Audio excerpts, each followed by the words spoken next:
Welcome to the Master Your Millions podcast, the show all about your financial potential and leaving a legacy for future generations. Here are your hosts, Jason and Scott Henderson.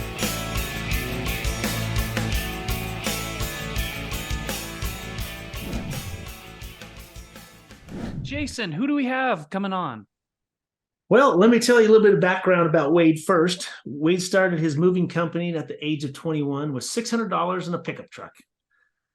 He was a student at the University of Florida Business School, earning his master's degree. And, that's 11 years ago. So fast forward to today, there are two multi-million-dollar locations, one of which he operates in Tampa and the other being a franchise as he seeks to grow the franchise concept.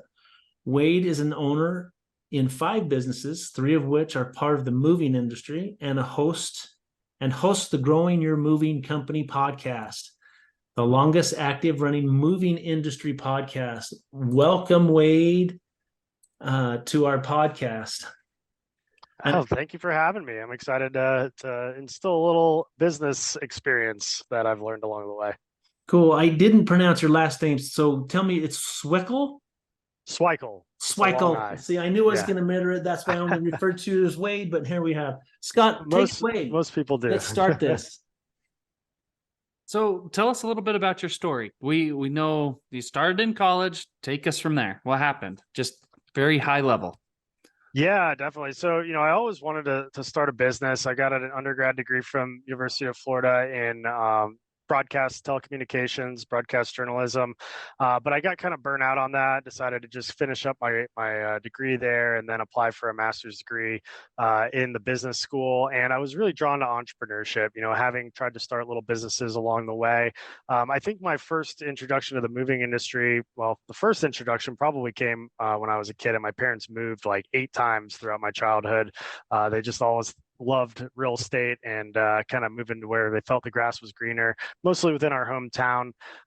But I never grew up as a kid wanting to own a moving company. I just thought I wanted to do some sort of business because I saw my friends who seemed to have rich parents, they all seemed to own businesses. So when I got to college, I was playing some college baseball, came home for a summer during like that 2009, 2010 recession time, right after the housing market had crashed, tried to get a job. My dad said I had to go to work to help pay for my college.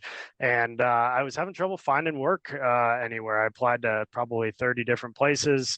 And nobody was really interested in hiring a college student just for a couple of months that didn't really have a lot of work experience in that field. When a lot of people were getting laid off, losing their jobs, they were much more qualified to take those small jobs.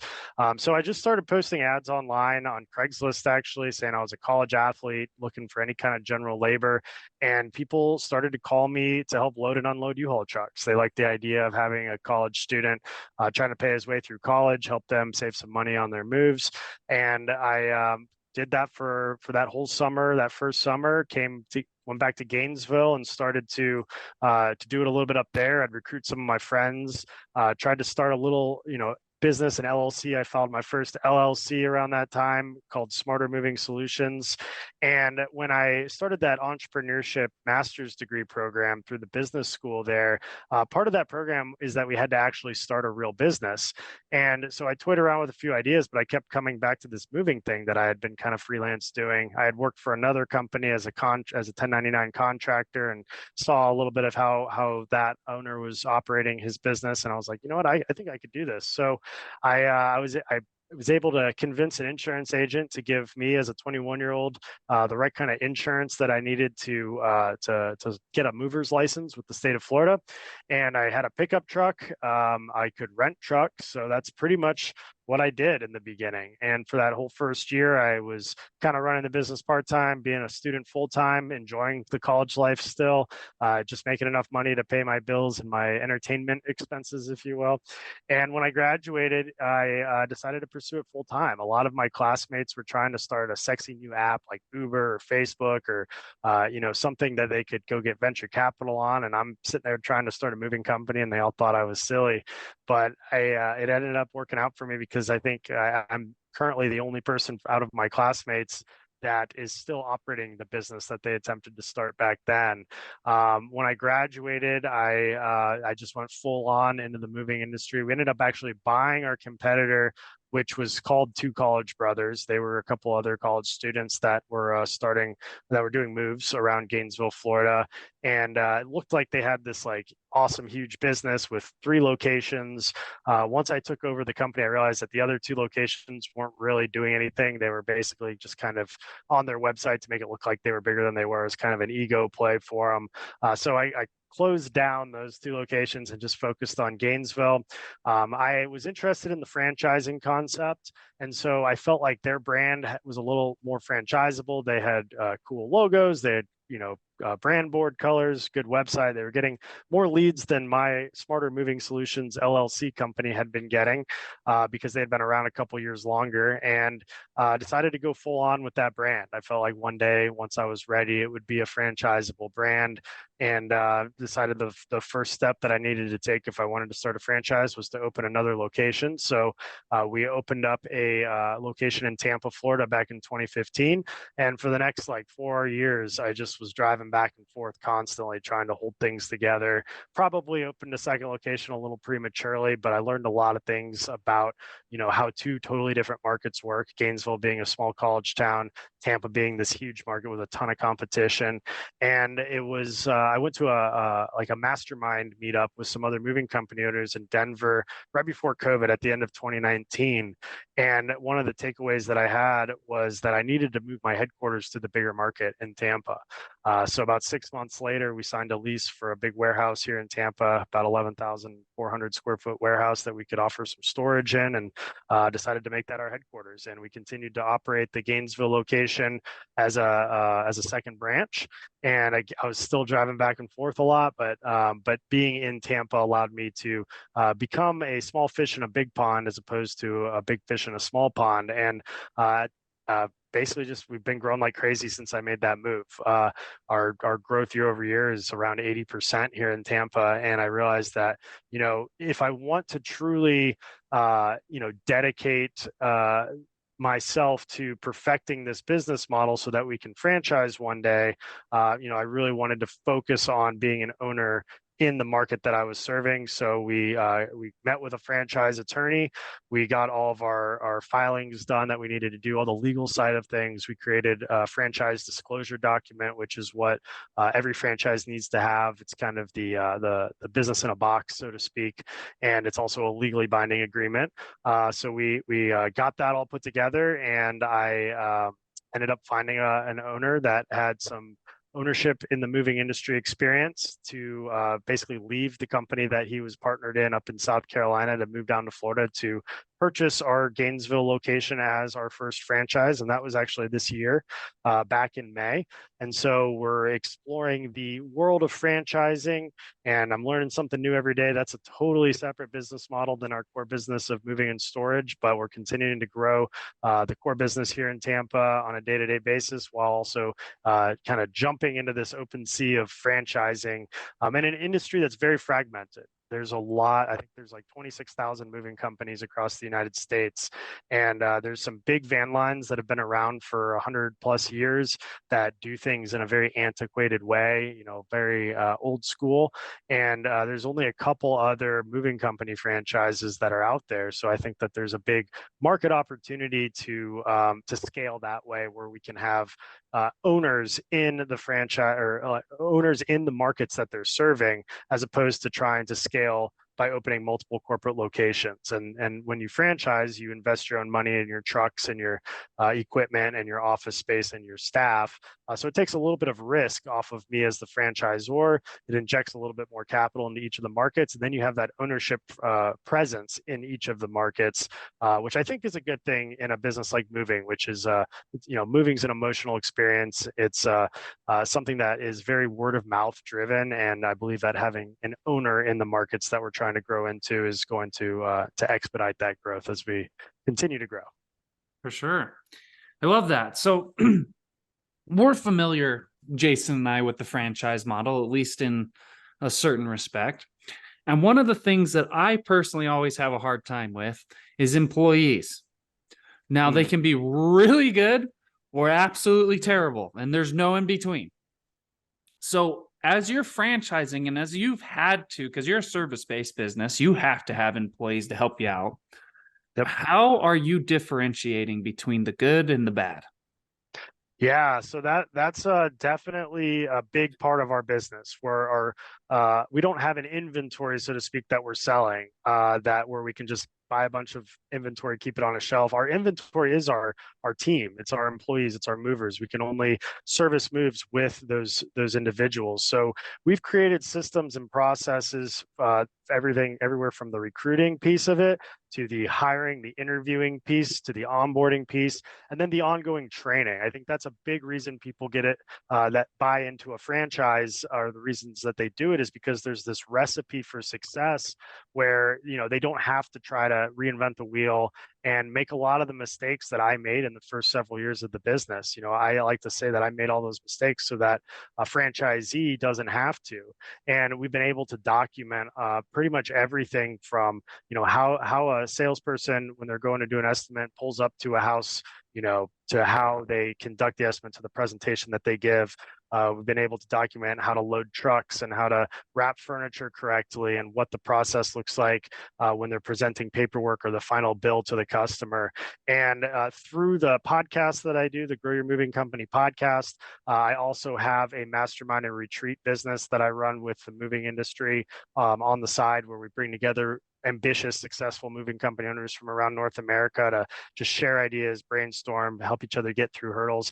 I've been able to kind of reverse engineer the moving process, both for our consumers, but also from a business standpoint, in order to provide an experience that basically turns them into raving fans. I think that the best way to grow any business is to consistently provide that 5-star raving fan experience that encourages people to go and tell their friends and family about the service, so that you can cut down some costs in marketing by basically generating more business through that word of mouth. But I also want that raving fan culture where we have employees that come on board and are excited to work for us. They're proud to work for us, because happy employees at the end of the day make happy customers. So just really building out the processes for recruiting, hiring, training, and then trying to build that culture. And I think that's my job as the leader and the CEO of the company, is to instill that culture on everybody so that we can make it a place where people want to work, and that same word of mouth travels amongst the workforce. So it's a challenge. It's absolutely a challenge to find good people that are willing to do this physical kind of work, but we always try to hire on attitude and train for aptitude, and having the systems and the processes really helps us do that. One of the things that we talk about on this podcast is that if you're really going to amass wealth and you're going to build it, whether that's through owning a business or whatever, it's going to require a team. Who have been, or which type of people have been keys in your team? Going from a one-man moving company to a large company, the entrepreneur is not a do-all person, right? They start wearing different hats, but there comes a time when you cannot wear all the hats. Tell us a little bit about your team players, not necessarily names and exactly what they're doing, but more in concept. Well, the key person was my accountant or this or whatever. Tell us a little bit about that. Yeah, I think a lot of it comes down to just knowing your own strengths and weaknesses and not being afraid to delegate. And when you have those systems in place, I've worked every role in my company at some point or another. So I know how to do a lot of those things, but there's definitely certain parts that I know I'm not good at, that I just don't So like give me an doing. example. Own up So to it. What's one of your weaknesses? Yeah, probably the operations department, the dispatching, the scheduling of the movers, getting them out the door in the morning, interacting with the customers during the course of the move, making sure that that goes smoothly. It can be stressful. I mean, we've got over 40 movers that work for us right now, and everybody has their own story. Everybody has their own things that they're going through. So being able to, work around those variables of the different personality types and get them scheduled to work together to go out and deliver that consistent service and deliver that ongoing training. That's probably my weakest point, and it's the part that I like the least, because you're kind of always on call when you've got 12 moves out and you've got, 30 guys that are working that day, people are constantly calling you. You've got customers calling you, and having a good operations team definitely makes my job a lot more enjoyable. I like to focus more on the sales and the marketing and the business development side of the business, and really try to lead the business through reports and meetings with my leadership team.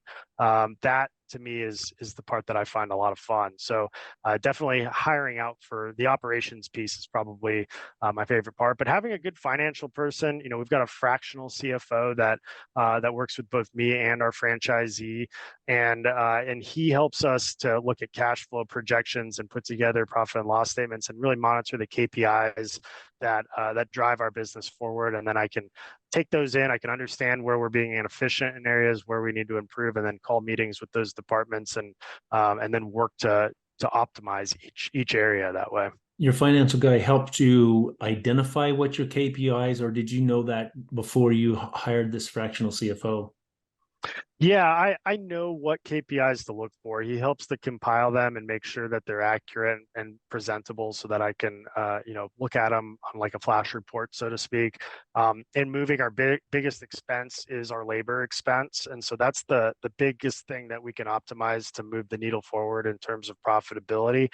And so we look at that every single week. We look at what's our moving labor expense as opposed to revenue. Another big one's fuel expenses right now. We're running up to 15 trucks a day some days, and the fuel adds up. Gas has gotten a lot more expensive over the last few years, and there's employees that unfortunately you got to monitor to make sure they're not stealing fuel, they're not fueling up their own cars, that they're not wasting fuel in other ways. So little things like that. From a sales standpoint, there's a lot of KPIs that we look for in terms of booking percentages, even down to the talk times and the outbound dials that our sales teams are making on a day-to-day basis to make sure that we're following up enough to increase our closing percentages. And then, of course, the profitability on every job. Our general manager looks at that on a day-to-day basis to make sure each job is adequately profitable so that we can stay in business. So there's some people out there say, don't keep all your eggs in one basket. There's another school of thought saying keep all your eggs in one basket and watch it very closely. One of the traps that entrepreneurs fall into is everything they have is in their business, right? And it's do or die with the business. Is that kind of the model that you're doing, is sinking everything you can back into Two College Brothers? Or are you expanding a little bit, saying, all right, I'm going to prepare from some other things. I have other things going on. What's your philosophy there? Yeah, I mean, I think the best thing that anybody can invest in is themselves. And the way that I see it, I do have several businesses. I'm an owner, fully owner or partnered in 5 businesses right now. So I do have those alternative streams of income from those businesses, but at least 3 of those businesses are built around the moving ecosystem. So we've got our retreat business that we bring together all these moving company owners. We network with all these different moving companies across the country that, if we're ever in their neck of the woods and we need some help to unload a truck, or if something breaks down, we can reach out to them through that network. I've got the podcast. I've got the franchising concept, which really is its own separate business, even though it's part of the brand. But I think all of those different businesses work together in the same ecosystem to lift everything up. So I guess you could say I have most of my eggs in that basket, but they're kind of separate baskets because they are different entities, different businesses, different streams of income. And I invest a little bit on the side. I've got some stocks and some crypto and some real estate. So I've flipped a couple of houses and done the Airbnb thing on that side of things too in the past. So I believe in a lot of that stuff. But I do think that the best thing that I can invest in is myself and my own businesses, because I have the most control over those investments.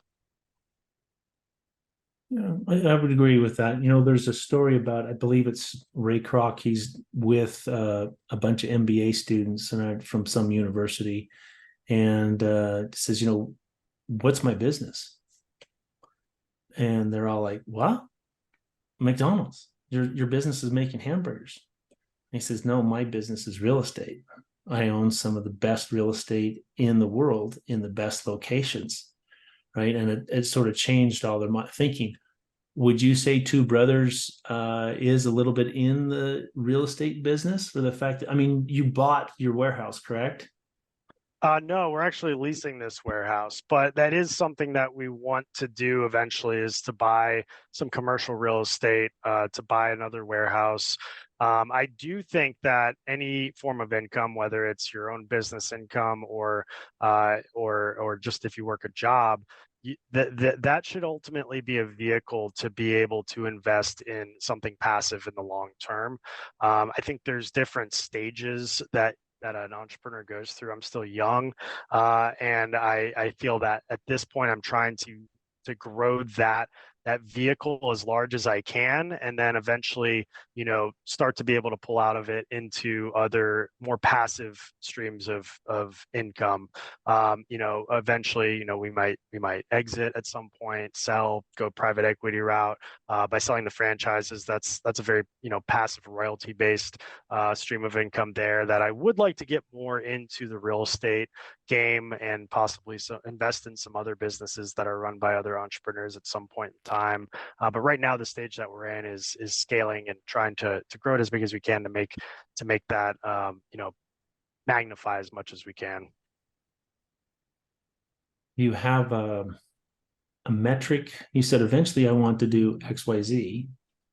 Do you have it in your mind at what scale or what level it needs to be for you to start doing more, say, real estate or something else? Or is that just something that's nebulous and you say, okay, yeah, down the road? Like, because what happens, what I see is there's entrepreneurs that do that and they get, oh, whoa, here I am so far down. I probably should have started sooner, right? Or they still have everything. It's really common with dentists. They put everything into the practice, and then they start to get winding down, and their practice is, the peak is past, and they're on the downward slope, and that's when they attempt to exit. I don't know. Do you have a metric? What are you thinking there? Yeah, right now my goals, I've got some goals in terms of both franchise unit sales and our some revenue and profitability goals for our Tampa core business here, that I'm hoping to achieve by the end of 2025. And then I'm going to take a step back and kind of reevaluate some things. But kind of, we've been seeing like 80% year over year growth here in Tampa, and by the end of 2025, I'd like to maybe take a little bit of a step back from that heavy growth mindset, because I think we'll be at a place where we're mature enough in the market here in Tampa, and then hopefully we'll have more momentum with the franchising business that I won't want to focus as much on just kind of going full speed, full bore into that heavy growth mode. And at that point in time, I could definitely see myself wanting something a little bit more passive. I'm not married. I don't have any kids right now. So I think now is a good time in my life to just be pushing to get up to a place where I have a lot of income coming in that I can start to put into those passive things like real estate. And once a couple of years from now, we'll see where my life's at. But that might be a good place to take a step back, try to enjoy spending time with friends and family a little bit more. Maybe I'll have kids by then, who knows? But that's once I have some more obligations in my personal life, I think would be a good time to take to ease off the pedal a little bit and look for some of those opportunities. Right. So you have a fleet of trucks. Is that what kind of equipment is involved with your Tampa office? You own several trucks, or how do you do it? Yeah, we run about 12 to 15 trucks depending on how busy it is. Are those rented? Do you own those? You finance? What are you doing? Yeah, we own 11 trucks. We have 2 long-term leases on 2 of them, and then we'll do short-term rentals on additional if we have to go to that capacity. So that's I mean, we have a forklift here in the warehouse. We do vaulted storage. We've got about 280 vaults that we store furniture in, and they stack on top of each other, kind of like pods, I guess you could say. So that provides a little bit of passive monthly recurring revenue there. We're about 90% full with the storage. Eventually, I'd like to get into a bigger warehouse where we can take on a little bit more. But as far as equipment, you got your general moving equipment outside of the trucks and the forklift But and the the trucks storage are vaults. there, so you own them outright, Yes. right? And are you getting any interest on the money that you use to pay those off? No, not when you say the money to interest to pay them off. What do you mean interest on that? You took some capital and you bought a truck. Are you Right. getting any interest on that capital? Well, we make money on them every day when they're out servicing moves. If that's what you mean, I don't know if I fully understand the question. But where I'm though. going with is, one of the things that people the whole idea of the banking function in their business, right? Often it's just simply outsourced. I'll let the finance company do it, or I'll let the bank do this, and this is where I go to. And what I'm getting at is one of the things we talk a lot about on the podcast is the infinite banking concept. Imagine that you had all the capital that you have locked up in your trucks also in a place that was giving you interest at the exact same time. I mean, you really think about that. I mean, I don't know how much capital you have locked up in those trucks, but let's say it's $250,000. Well, $250,000 at 4% is still quite a bit of passive income that potentially you could have in the event that you understood the banking business better. That's what we like to talk to people and say, and I'll ask you just straight out, on a scale between 1 and 5, how well do you think you understand the infinite banking concept? Probably a 1. I don't really know anything about that concept, to be honest. I know it involves whole life insurance, but I'm not super familiar with that. I haven't explored it too much. Yeah, no, it's like I said a minute ago. Let's say you took all this capital, right, and you had the alternatives. Well, I can keep it in some sort of interest-bearing account, or I can have my trucks.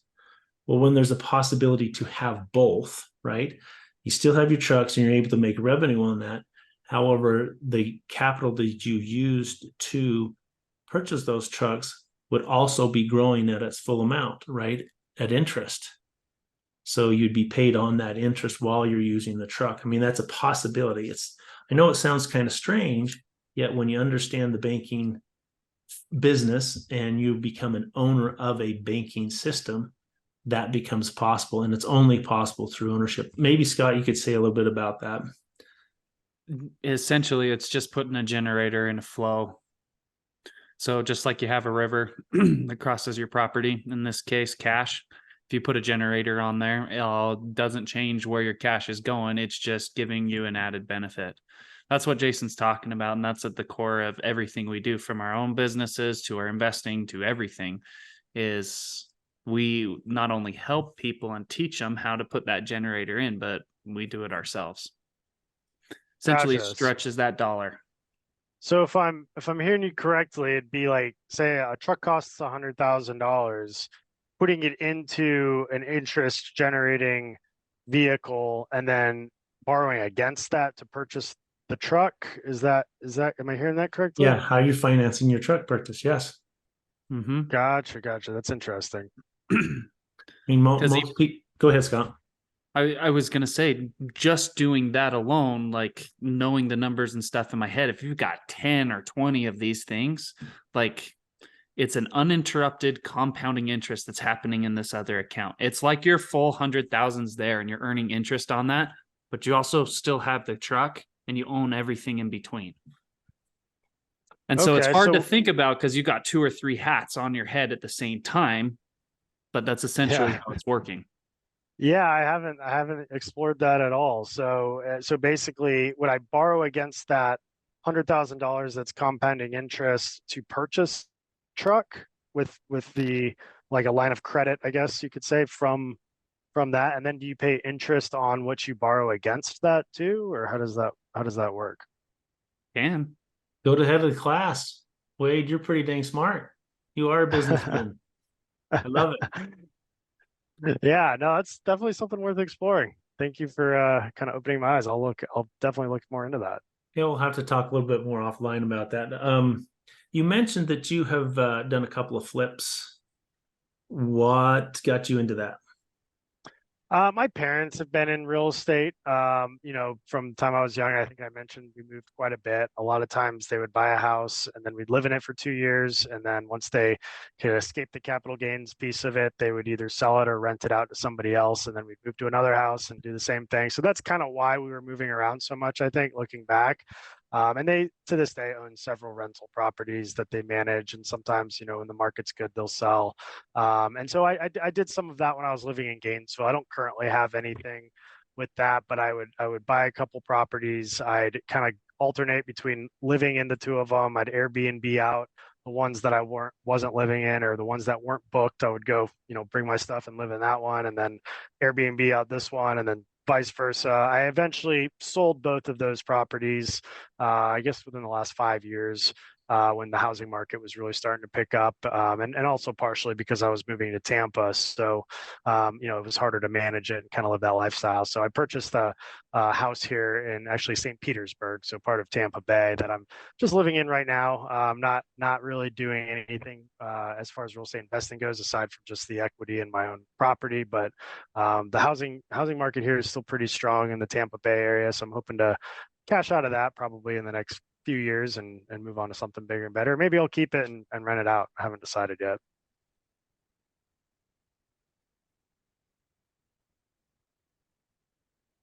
Cool. Cool. Well, for any of our listeners that are wanting to get in touch with you, maybe they want to do a franchise or something like that, what is the best way for them to do so? Yeah, absolutely. So if you're interested in a franchise, check us out online. It's just twocollegebrothers.com. It's the number two. You can find our contact information there to reach out to us directly, or you can always check me out on Instagram. My Instagram is at Wade Swikle, just like my name's spelled. And you can always direct message me on Instagram, and be happy to connect with you that way.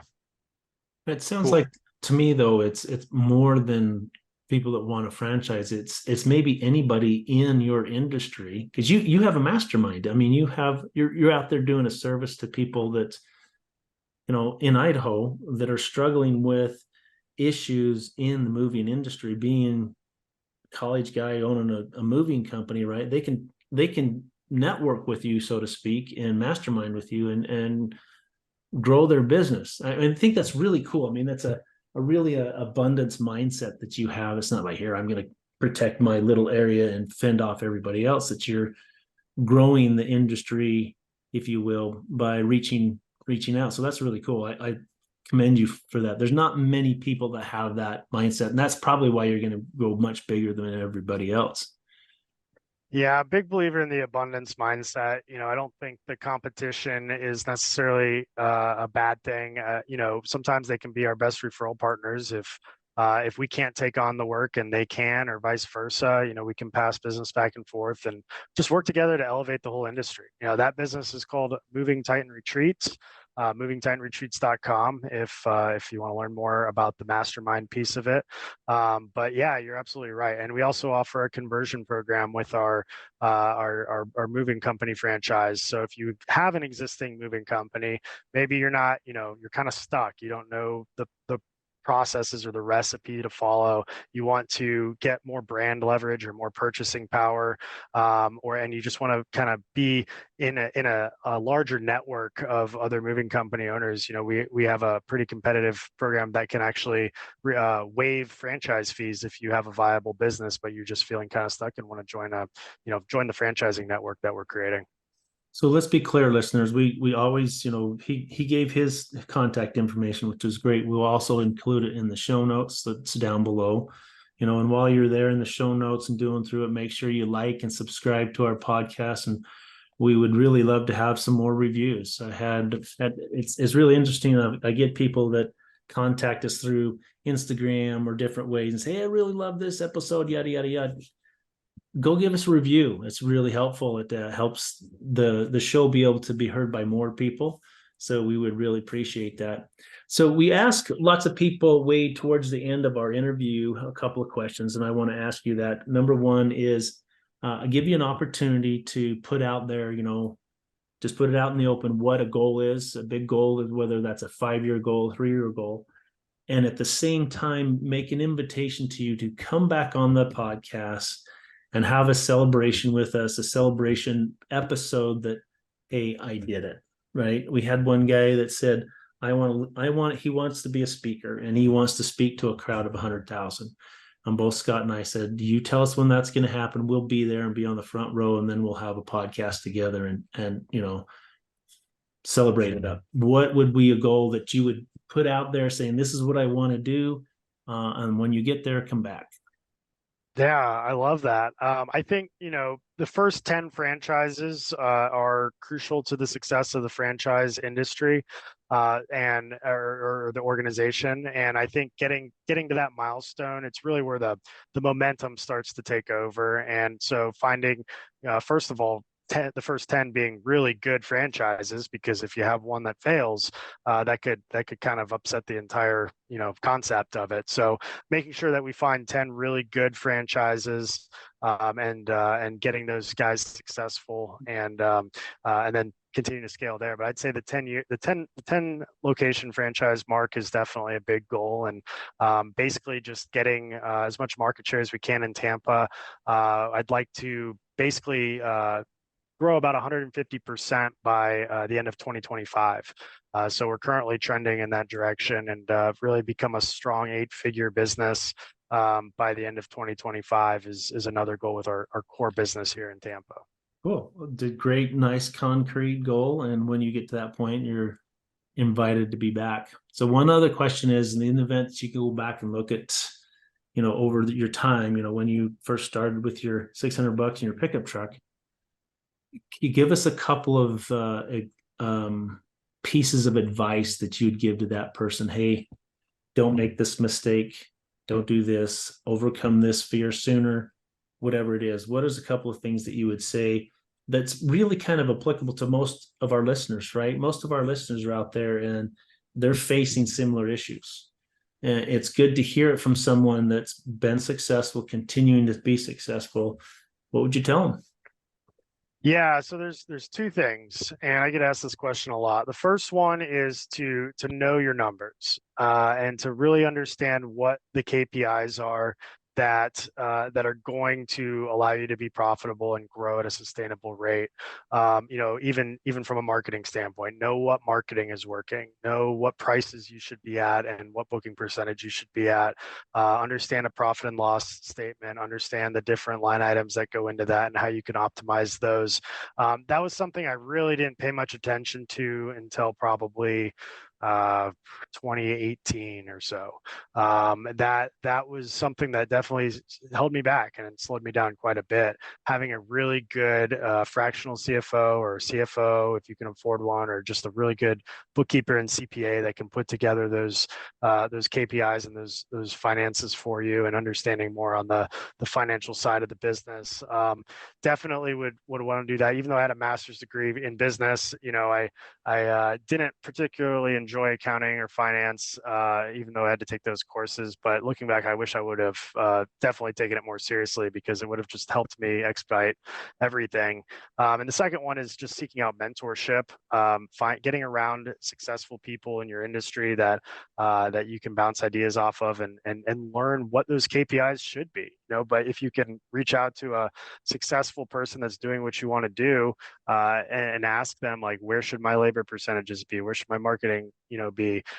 They can tell you those answers, and you don't have to try to figure it out on your own or wait several years like I did to learn it at a conference or through that mentorship. So I think seeking out mentors that are where you want to be, and just really dialing in your numbers and making sure you have a firm grasp on those KPIs. Great. Scott, what else do we need to cover here? It seems like to me we've done really good. Wade, this has been a great interview. I am curious. I got to go all the way back to the beginning. What position did you play in baseball? I was an outfielder. Cool. Were you bounced around? Were you mainly a center fielder? Where did you play? Yeah, I moved around a little bit. I played a little bit of center field. Towards the end of my career, they threw me in left field, because that's probably the least skilled position that a team needs. But my eventually my time came where I had to hang up the cleats, just because I was at a level that I wasn't able to compete as well at. So I hung up the cleats. I played some Division II baseball before I transferred to the University of Florida, and then I played on the club team at the University of Florida. And that was about when I was like, all right, I need to start thinking about some other stuff, because the professional baseball career isn't going to go anywhere. Well, we both love baseball, and Scott played baseball a long time, so that's kind of a hobby of ours. Back to you, Scott. Well, we really appreciate you, Wade. Thanks so much for coming on. Any final words for our listeners? I don't think so. I'd love to connect with anybody who is interested in potentially looking at franchising. Anybody who's just looking for a career change that would want to either work in the franchising entity or the moving industry. Like you said before, finding that good talent is can be tough. So always looking for good people, and also just anybody to connect with that is in business in general. I love the mastermind concept. It doesn't have to be in the moving industry. I love talking to other entrepreneurs in other industries that can kind of increase my circle of influence to open up my mind to new things like you guys have here today. So I'm always looking to surround myself with high performers. Cool. Well, thank you again. Listeners, please listen to Jason. We need some more reviews. So go hit us up. And remember, we'll put all the links for everything on the show today. They'll be in the show notes as well down below. Last, please remember that mastering your millions all starts with your mind and your team. Make sure they are the best. Catch you next week. Thanks for listening to Master Your Millions with Jason and Scott Henderson. Check the show notes for any links or contact information about today's guest. Make sure to follow the show so you don't miss any future episodes.